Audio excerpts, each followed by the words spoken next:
For the last few weeks, I've been revisiting some of the ancient wisdom about the aura and learning more and more about the importance of just how vital it is for us to keep our aura clean. And I can see in my own life, it's always made a huge difference whenever I have been doing the practice of keeping my aura clean.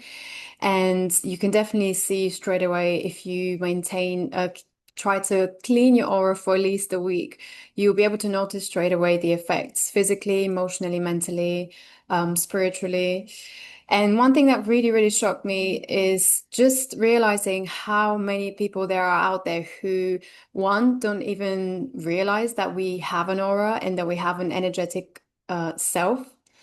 And two, just how many people are walking through life being absolutely full of all types of debris in their energetic field, in their aura. And this can result in so many issues that can manifest in illnesses, physically, mentally, emotionally speaking. And I've realized that if we just maintain a clean aura, so many of these things get fixed.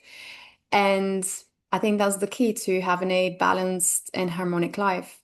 So in this video, I'm going to talk a little bit about the importance of keeping a clean aura and what are some of the signs that you may have a weak aura, as well as covering 2 to 3 techniques of how to clean your aura. So stay tuned.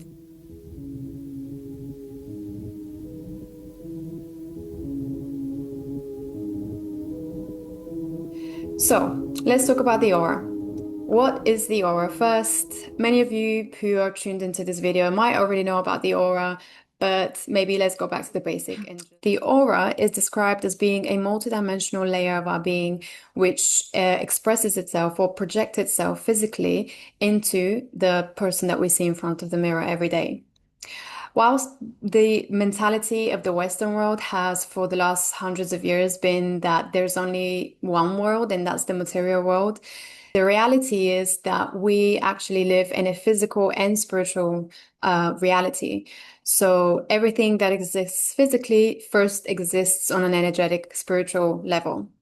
So if we take that into consideration and we look at the body and the aura is basically the spiritual layer of the physical body.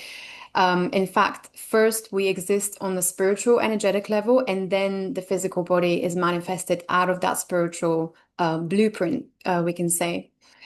So if you think about it from that point of view, a lot of the illnesses that we experience on a physical level, on an emotional, mental level, they actually first exist in our energy field, in our aura. So a very good clairvoyant or the ancient shamans are actually able to just through looking at someone's aura and tuning into their energy field, they can tell whether the person has a sort of illness. So first, everything appears on the energetic level, and if it's not cleared from the energetic level, then it eventually manifests physically. So with that in mind, I think it makes a lot of sense for us to think of everything in terms of if we do start taking care of our aura and having some sort of a daily practice and cleaning our aura every day, or at least every other day, or once a week even, then it's logical to say that we can remove a lot of possible illnesses that we might be predisposed to. So let's look at some of the signs that makes a weak aura. So let's start with this image. I want you guys to pause this video and take a couple of minutes to really analyze this image. Really look at the two sides and what consists of a positive aura or a strong aura, and also what are some of the characteristics of the weak aura. So take a couple of minutes to really notice some of the things, how it makes you feel, and also write them down just for you to have in mind.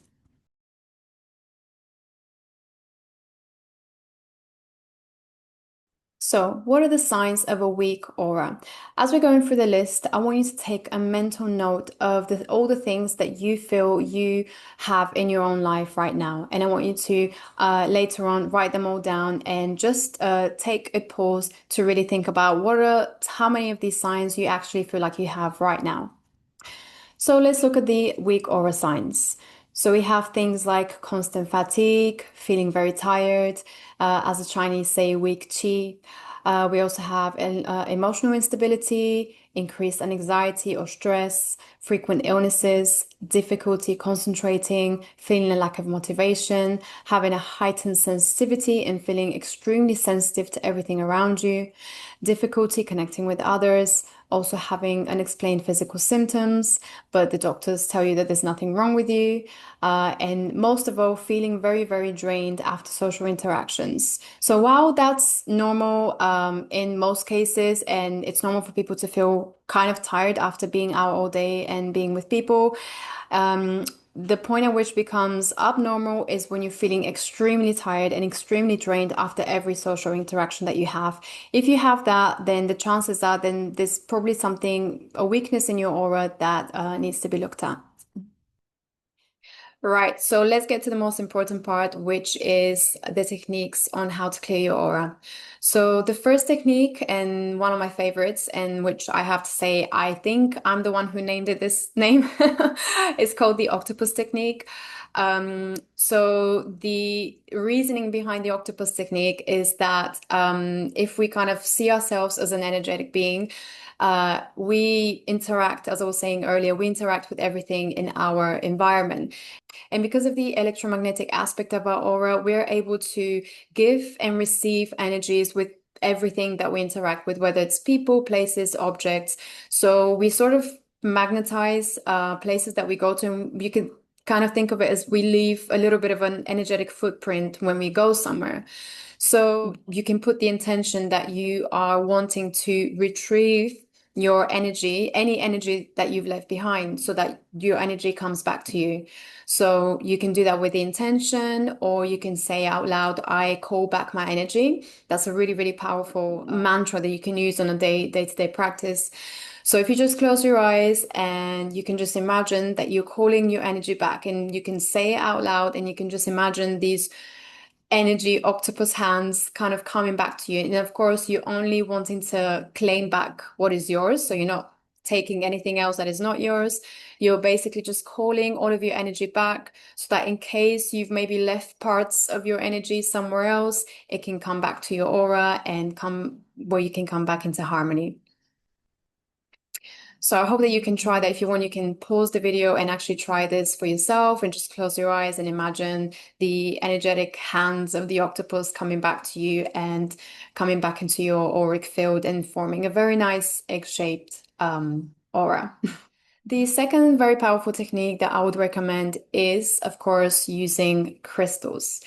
I'm sure you'll know if you've already clicked on this video. I'm sure many of you are familiar with how powerful crystals are. And crystals are, in fact, conscious beings. We can communicate with them, of course, on an energetic level.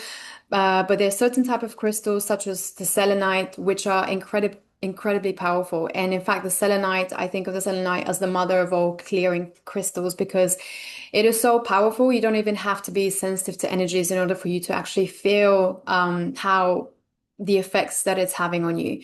So one technique that I normally do, especially again after being out for the whole day, at the end of the night, I would take one of these selenite crystals. That can be, you can buy them from pretty much any crystal shop. Before you start, you can just put your intention and ask the crystal to remove any negative energies. And then you start running it through your field very, very slowly from the top down. And normally you'll be able to feel some sort of a pull or a pulsation in your hand. So normally I feel it very, very strong in the hand that I'm holding the crystal with. And that's when I feel that sort of pull, that's how I know that there's something there that needs to be cleared. So normally I would stay there in this area for a little while until I feel that the pull has subsided a little bit, and then you can continue moving through all of your chakras. So going front, back, and then to the side, and then also the feet.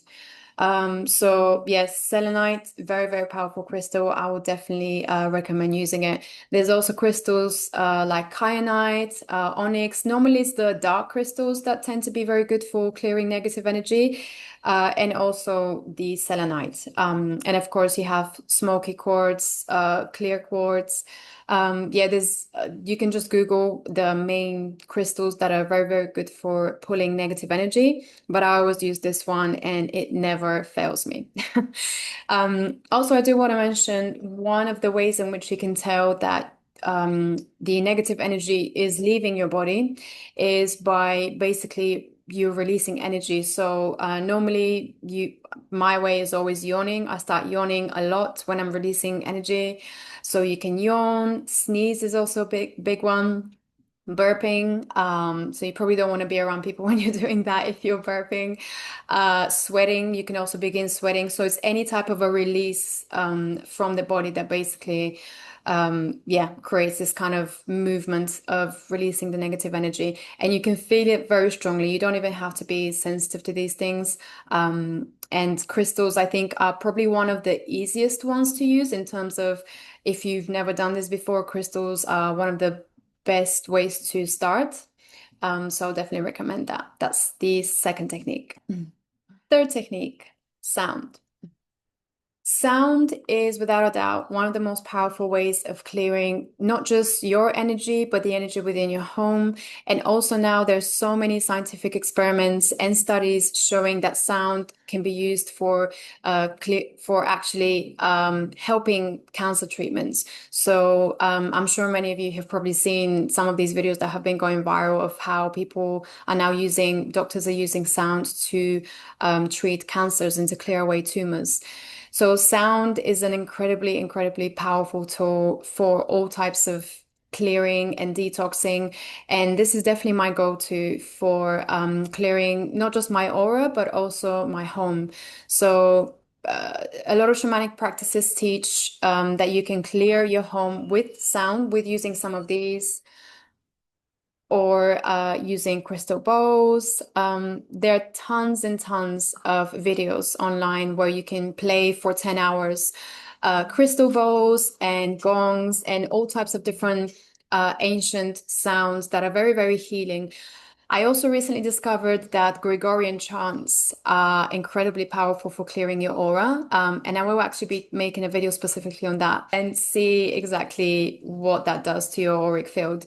But I will strongly encourage you guys to try using any types of healing sound, specific frequency of sound to clear your aura. And you can just put it in the background, maybe while you're washing the dishes or cleaning your home. That's actually a perfect time to do that.